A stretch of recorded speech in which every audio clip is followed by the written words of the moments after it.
Welcome to the latest episode of the Ingot podcast, IP Goldmine. I'm here today with Martin Brassell, who's Ingot's CEO. Welcome, Martin. Good morning, Ryan. Good morning. So if it's okay, we'll just get straight into it. Yeah, Great. So the first question I have for you is why has it been difficult for banks to lend against IP in the past? so I think there's two main areas of difficulty. The first one is that because IP behaves differently from other types of asset that banks are really used to dealing with, there's a different process that you have to follow, and that maybe leads to a perception that there's more cost involved in it and more complexity involved in it, which is obviously partly at Ingot what we're trying to do something about. The other side of it is that banks, because the assets are unfamiliar and they don't normally deal with them, they have less confidence or less understanding about their recoverable value. So I think it's that combination of transaction cost complexity and also lack of confidence in recoverable value that's really at the heart of the problem.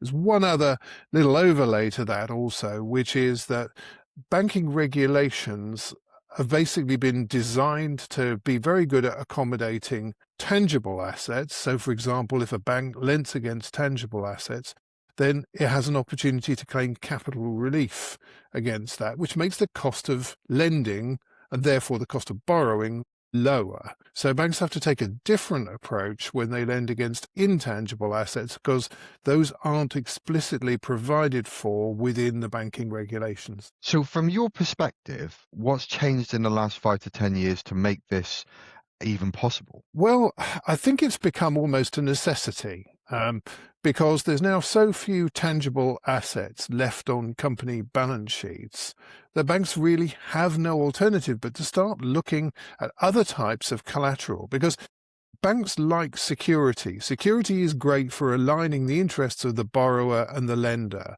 and it fills in effectively a lot of information gaps and confidence gaps that a lender might reasonably otherwise have. But if you can't get your hands on the kind of tangible asset collateral that, for example, the regulations prefer, you really have to start looking more broadly at other things of value that the company has. And it's not too much of a leap to get to intellectual property, because that fundamentally is driving the cash flows in lots of growth businesses. And I'd like to think the other thing that's changed is that we've played a role as well, because one of the things that we managed to do through the use of an online platform is we take some of the issue out of the high transaction costs, and also we provide consistency. So it's extremely important for a lender to know that they are treating customers fairly and equally. So they have to put them through a process, if they're going to look at intellectual property, that is consistent and common and standardized across everybody. What would you say then the biggest misconception is that you see around IP and finance?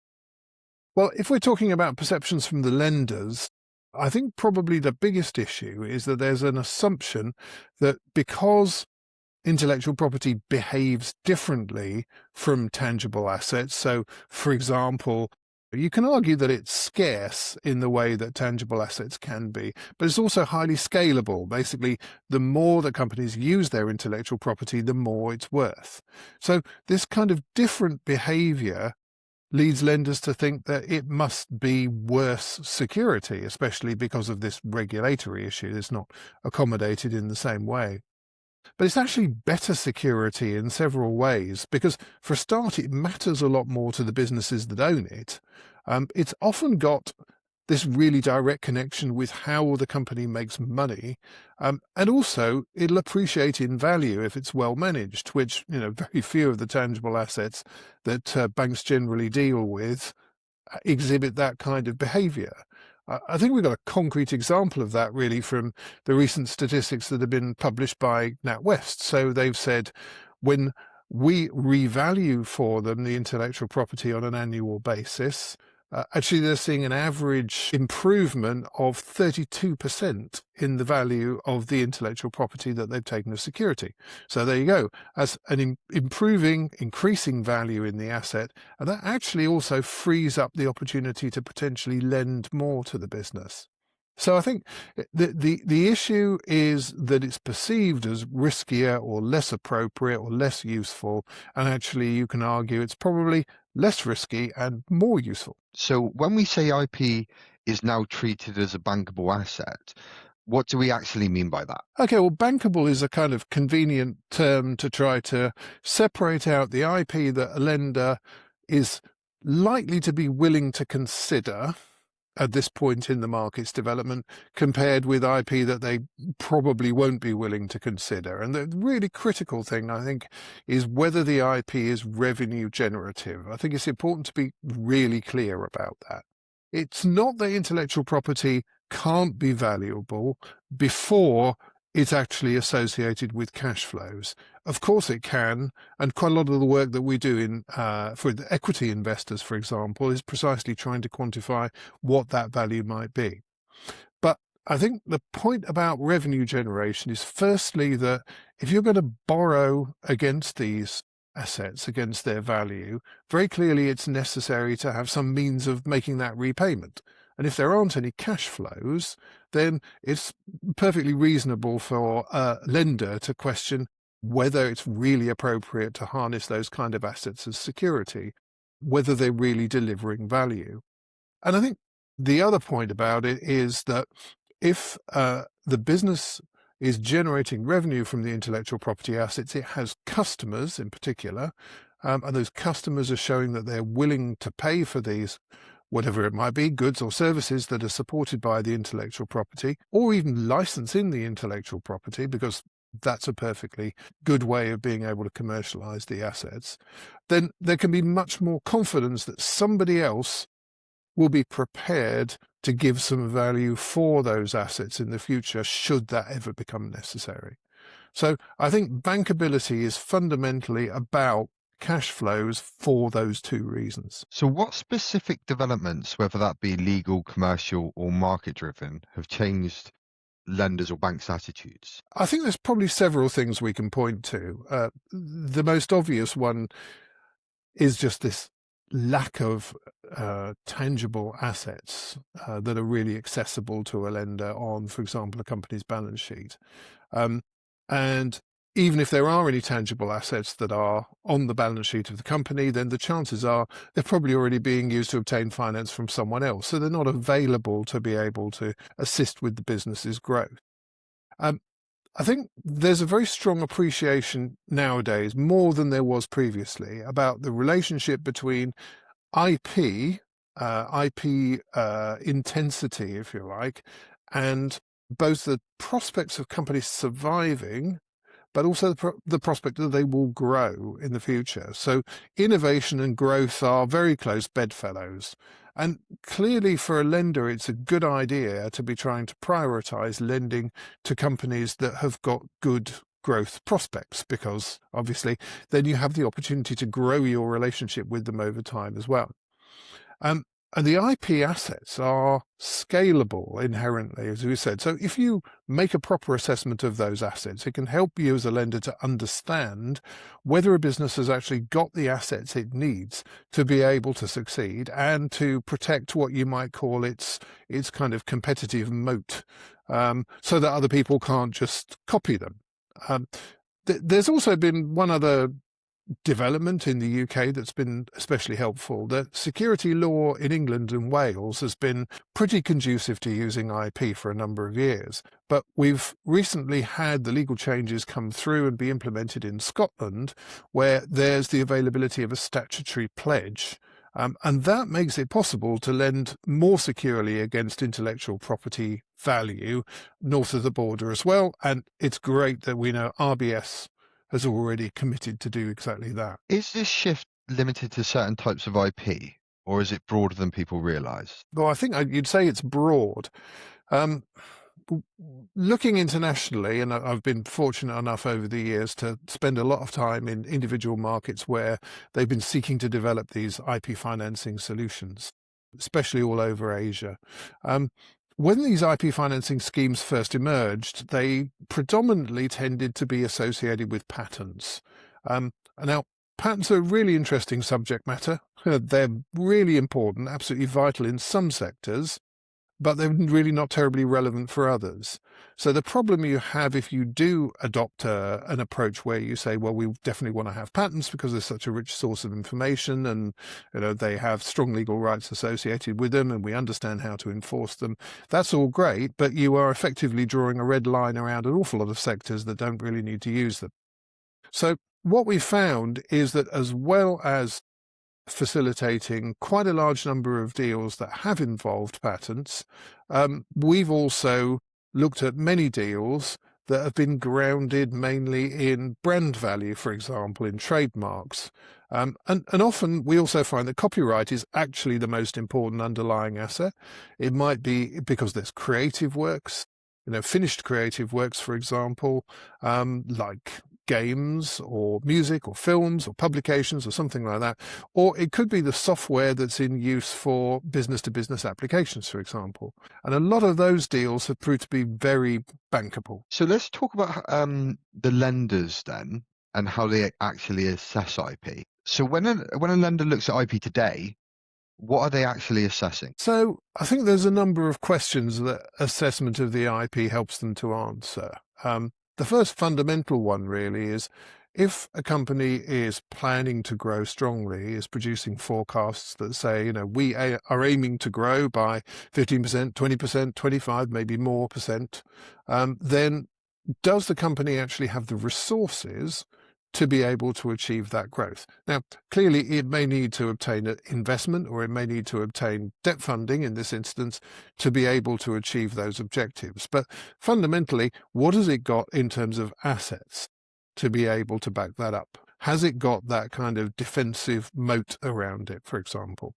So I think the first thing that a lender is really looking at is to say, what is there here? And then the question that quickly follows is, has it got material value? Now, what does that materiality mean? It means, for example, looking to see whether the investment that a company has made, which will usually be in some form of R&D, has been productively spent. So has it created assets that we can see, we can understand, we can attach a value to? The second part is really thinking about whether the company is well managed, is a good lending prospect from that point of view. And a company that is seeking to grow, particularly if it's got some form of competitive differentiation or innovation, and if it's not IP savvy, then that ought to be a pretty big red flag, really. So you want to know that the company is being responsibly managed, is IP aware, and then after that comes the question of saying, is there material value in these intellectual property assets, and is that recoverable? Is that likely to persist even if things don't go to plan? Because, to be honest, the one thing that you can guarantee is no business is going to approach a bank with a business plan that basically says it's going to fail.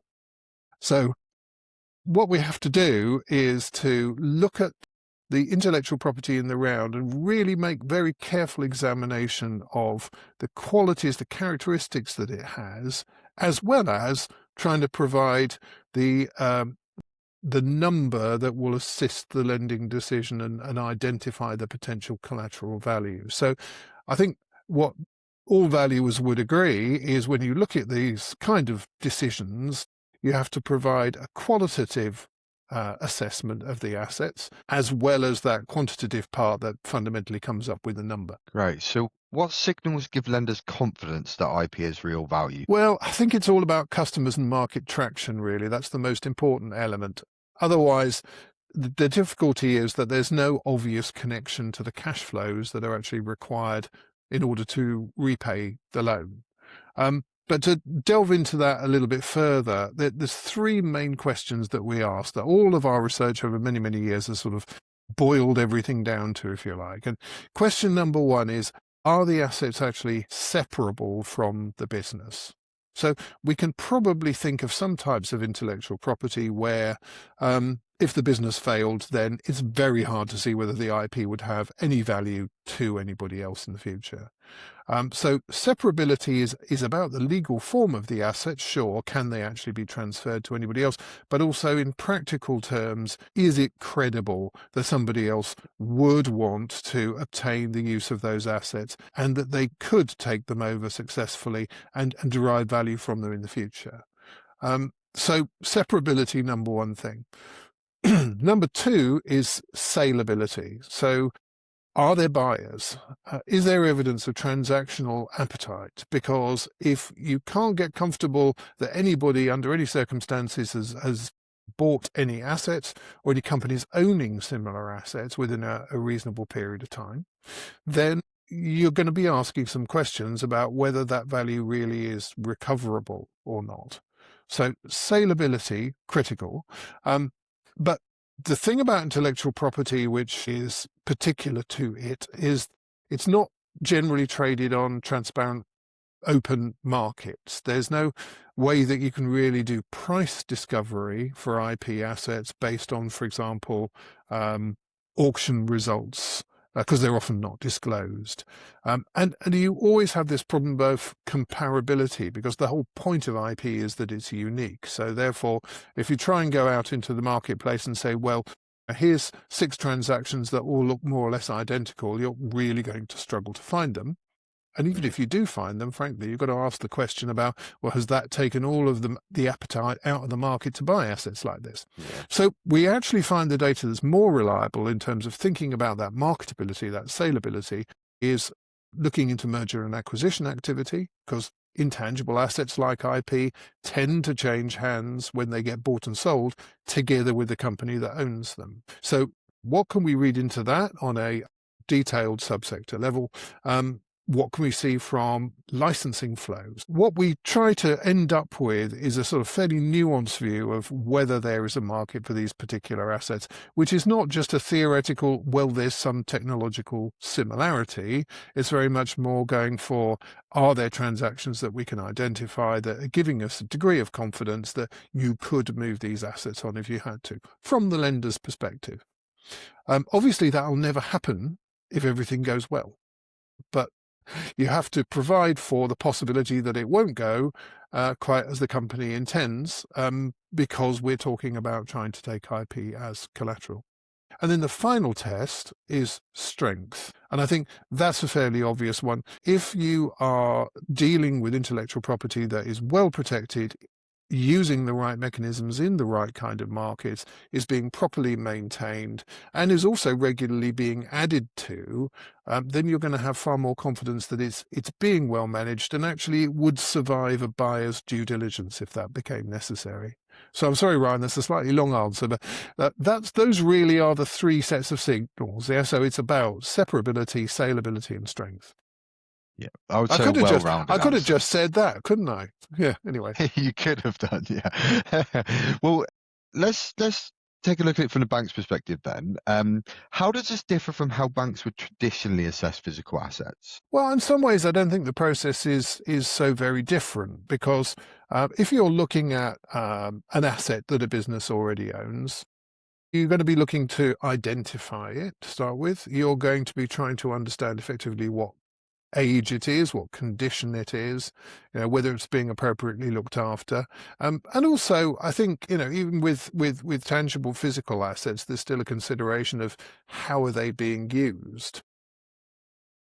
I mean, the analogy that I've heard used before is, if you're a lender and you are getting involved in a financing transaction with, for example, a chain of coffee shops, then it's perfectly fine for the business to request financing assistance with buying a whole load of relatively expensive coffee machines, because very clearly that's going to be associated with its future cash flows. If, on the other hand, you're dealing with a car dealership and they want to buy a whole string of very fancy coffee machines, then you've got to start maybe asking some questions about whether that's really quite so germane to their need for revenue generation. I mean, perhaps if they're a high-end car shop, it is, but anyway. So there are some similarities, and it's very normal, obviously, for a bank, any other kind of lender, to seek an independent expert valuation opinion before entering into a transaction. I think the thing that's different is that the way that we value is quite different. And it's back to what we were just talking about. So IP isn't regularly traded on transparent markets, so you can't do the usual price discovery. If you were valuing a piece of commercial property, you would draw parallels with actual transactions that you'd be able to reference and look up for pretty similar properties in pretty similar locations with broadly the same kind of characteristics, and you'd adjust for condition and other factors and so forth.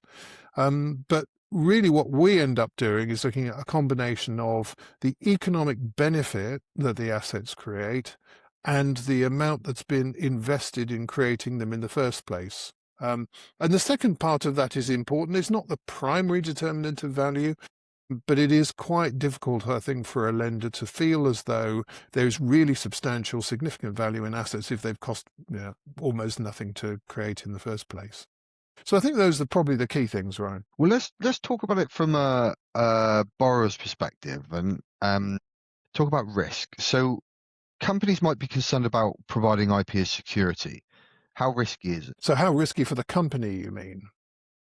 Yeah, okay, well, yeah, it's an interesting question. So owners of intellectual property rich businesses are pretty well aware usually that these assets are very important. And clearly they won't want to lose control over them. And I think with some of the mechanisms that we've seen in the early days of intellectual property financing, so for example, like use of asset-backed finance, where the assets get sold to the lender and then exclusively licensed back, both businesses and investors can find those a little bit problematic because they feel as though, we've sold our crown jewels effectively, even though in actual fact, nothing has changed about who's responsible for managing them, using them, and so forth. So I think the attraction of where most lenders have ended up today, which is using a fixed and floating charge over the assets, is that the IP stays with the business. The responsibility for managing and exploiting that IP is not complicated in any way by the existence of the financing charge. And in fact, the loan agreement will absolutely require the IP to be looked after, maintained properly in order to preserve its value.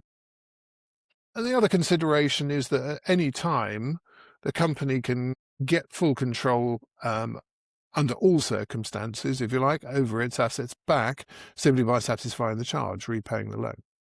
So I know that investors are sometimes a bit concerned about this kind of mechanism because they feel as though they have financed the creation of the IP in the first place in many cases, and now they see the business is potentially doing something which might move the IP outside their immediate control. I think two key things here to bear in mind on.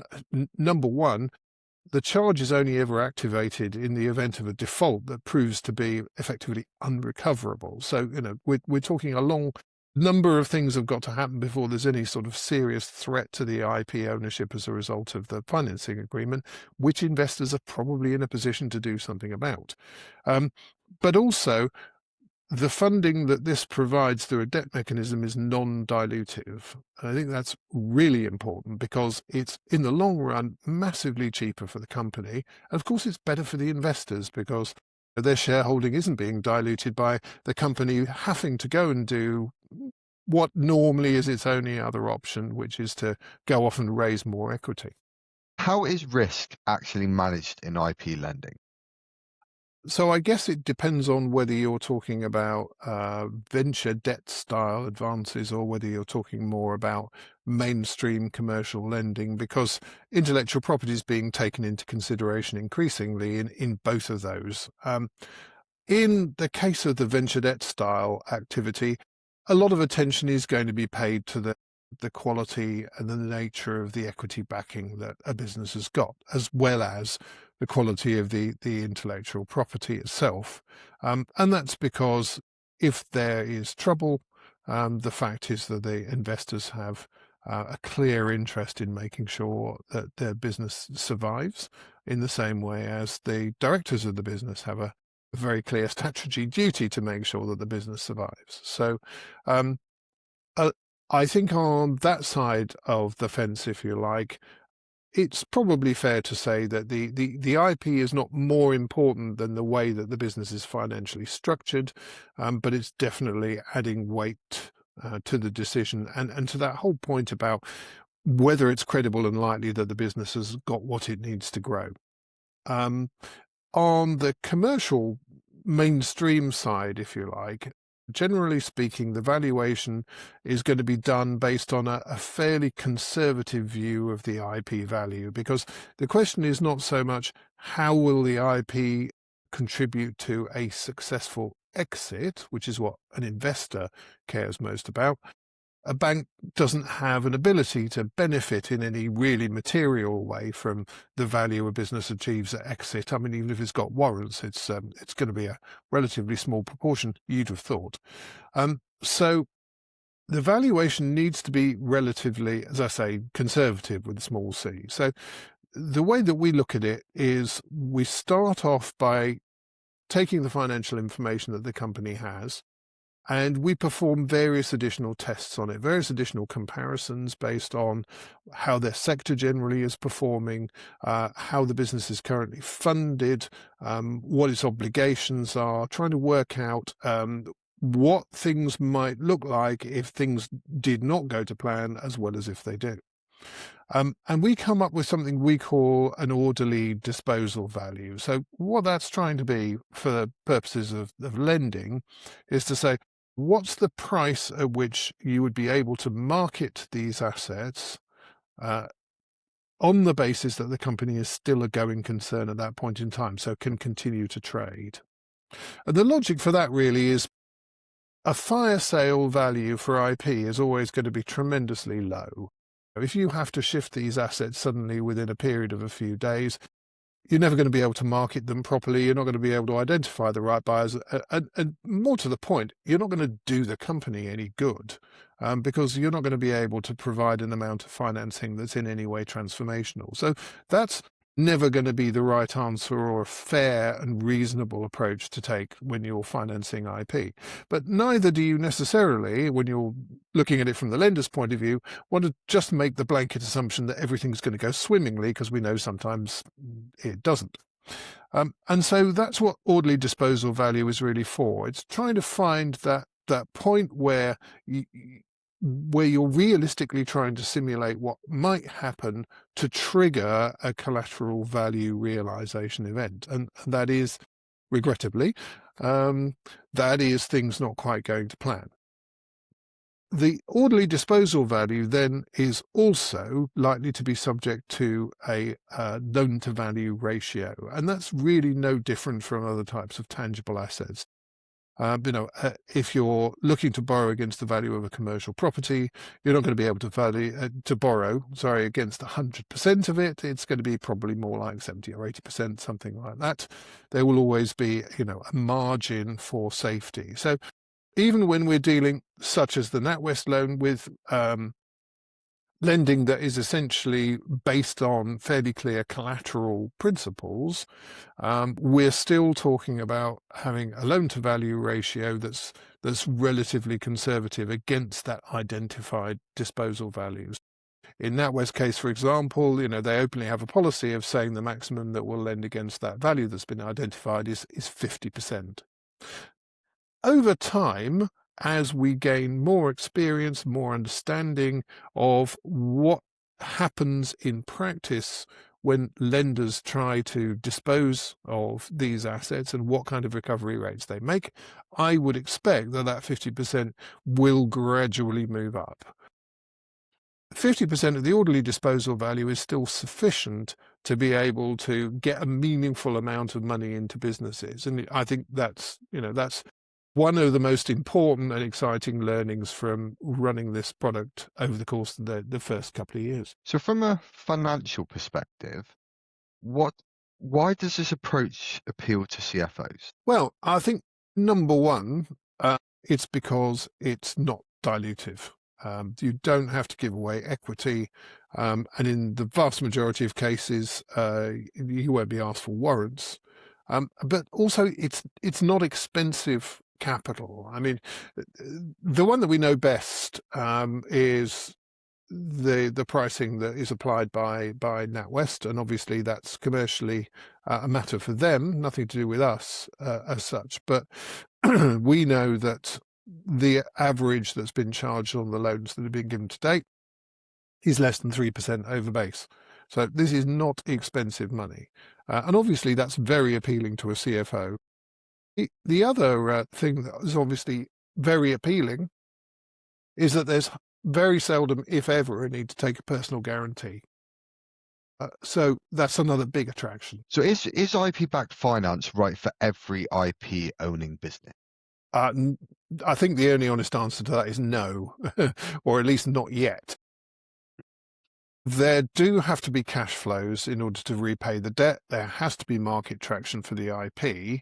And that a lot of intellectual property that is not yet revenue generative does deliver value to business in other ways. I mean, let's be very clear that we have a very keen understanding of the fact that, for example, the blocking value of intellectual property assets, where you're keeping other people away from the space you want to protect, can be very considerable. But the blocking value is not really in itself solely going to be something that a lender is going to feel confident enough to be able to provide money against.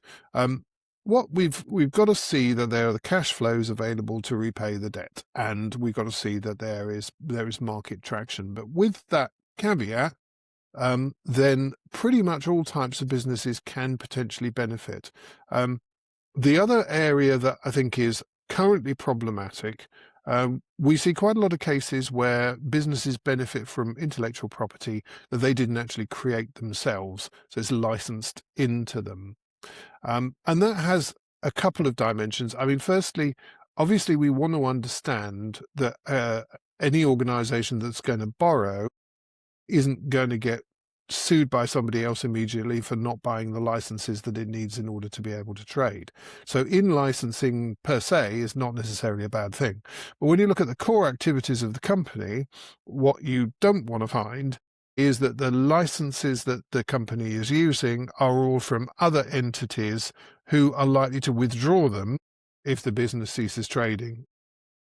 And so, for example, some university spin-outs have IP assigned to them, and that's a very satisfactory structure because the company owns the IP at that point and therefore is in a position to be able to commercialize it freely, and also is able to pass that title on to somebody else should it ever be required. But if there's clauses in there where the university has got clawback rights effectively to the IP if things don't go to plan, then that's obviously going to be more problematic. What types of companies are typically best suited to this kind of funding?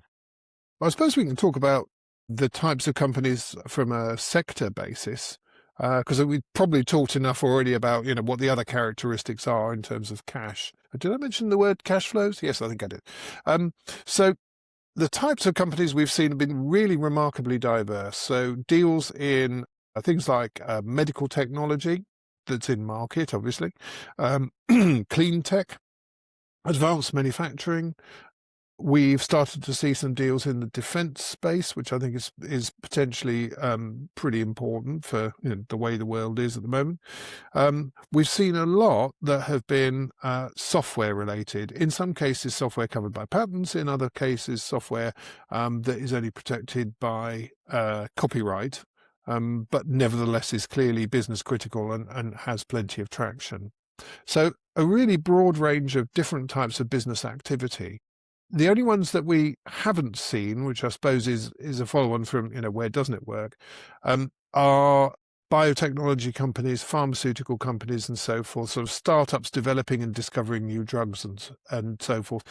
The challenge there really is that there's such a long pathway with some really quite binary hurdles in the journey that although undoubtedly there is value in the intellectual property that's being created, it's quite hard to harness that value for lending purposes. What would you say to CFOs who are curious but skeptical? Well, I think we can de-risk, if you like, or demystify this process for CFOs quite easily and quickly because of the online platform that we have. So all you need to do in order to satisfy yourself as to whether this is an avenue that's worth exploring is basically to initiate some contact with us, go through the profiling process where you identify what your assets are, so we know what we're dealing with, and then go through the first stage, at least, of the valuation process where we're attaching a quantitative value to the assets.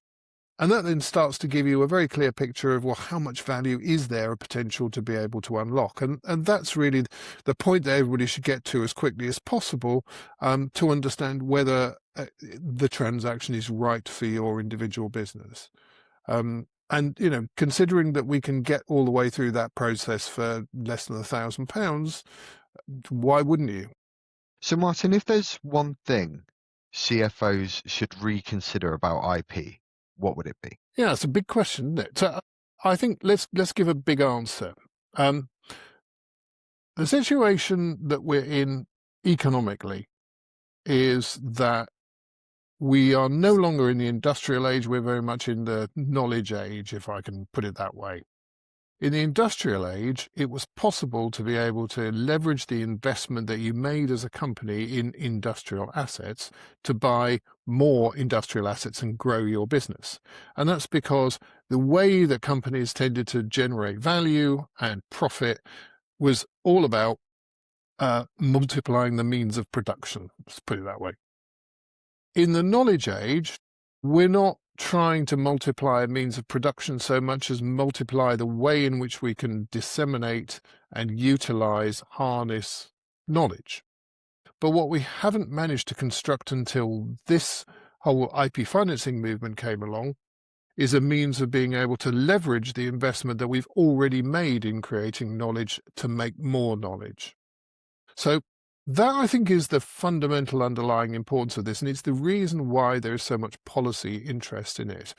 It's not just that there are lots of high growth potential IP-rich companies who are struggling to find the right amount of capital and the right structures to be able to grow. Obviously, that's a very clear and strong economic imperative in its own right. But it's also the fact that if we want to build an economy that's going to be better at multiplying knowledge, you've got to be able to harvest what you've already got.